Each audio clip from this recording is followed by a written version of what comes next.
Hello, my name is Kevin, aka GnarlyHorse, and today I'm going to show you how to perform the yoke walk or the yoke carry.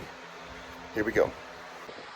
Alright, so the first thing I want to talk about is actually what kind of equipment you should wear before performing the yoke walk.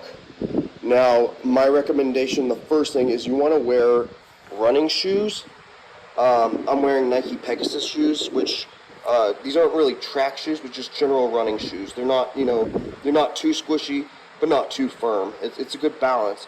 These are really good shoes to be able to move in, but also be able to lift weights in.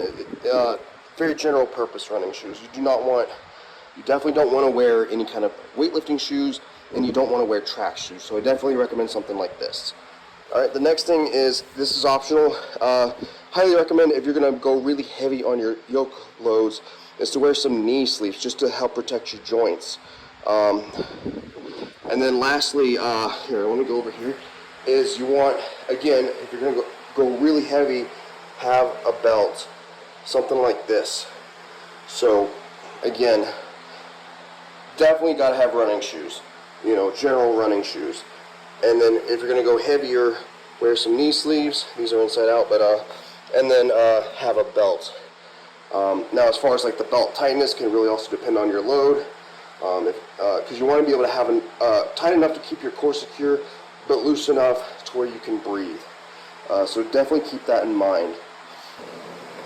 All right. So as far as setting up, make sure that the yoke height is about chest level.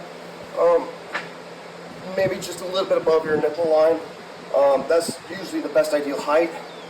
You want to be able to have enough height to pick and carry and not have it hit the floor, but also not too much height to where you're basically doing a full squat or a half squat just to pick it up. It's not a squat exercise, it's a carry exercise. So now when you set up, make sure you grab the sides. You can grab this if you want to, but I definitely prefer grabbing the sides like this. Make sure you really grip it firmly with your lats, much like you're going to enter it for a squat. Keep that scapular retraction, and then set up much like a squat. Okay, and then pick. You make sure your core is engaged. There, and then set it down. It's a great way to warm up before you actually carry. Just do a few reps of pickups. Just to kind of get your body used to having the load on you. So when you're actually going to start carrying and going, again, it can depend on the load, but if you want to go for speed, a good idea is to actually, instead of starting with this stance, like you would do a squat, do a staggered stance like this. And then when you go, reversing real quick, so it will kind of like use the weight. Alright, so to be able to start with the staggered stance, again, really grab the sides, make sure that you're firmly squeezing them, especially with your lats, not your chest.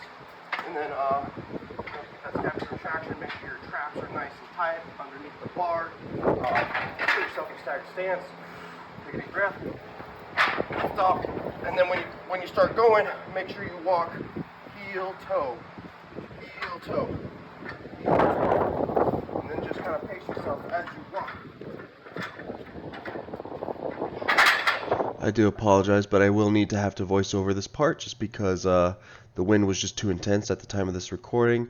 But basically I was talking about how to breathe and brace at the same time while doing a carry.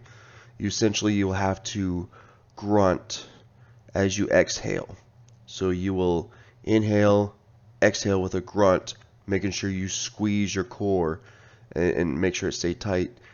And then do another inhale, quick inhale, and then grunt.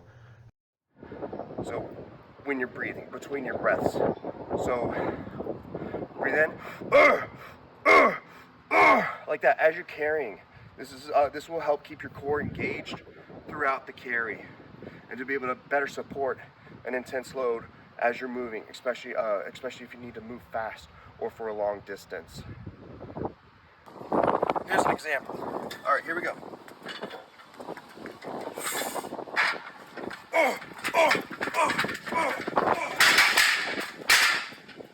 There you go. And so one of my training I'm going to do today, this is a deload week, so I'm going to really more focus on my speed and agility, but I am going to be using a yoke. I'm going to be demonstrating with this is 365 pounds in the yoke, and then I have a 100-pound sandbag. I will teach you how to do sandbag lifts in another video, but for now I just wanted to demonstrate the yoke as well, and how it can be used as a very helpful tool, not only as a strongman, but as an athlete in general. So here we go. Ready?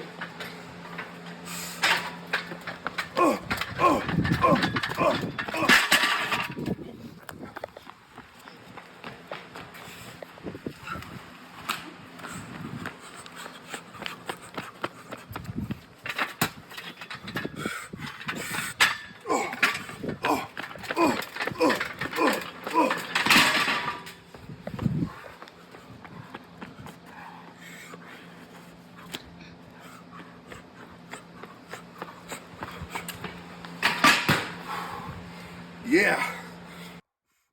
Alright, and as you can tell, here's me yoke walking 725 pounds, not for max speed, but for max distance, which I believe I was able to take about 60 feet here.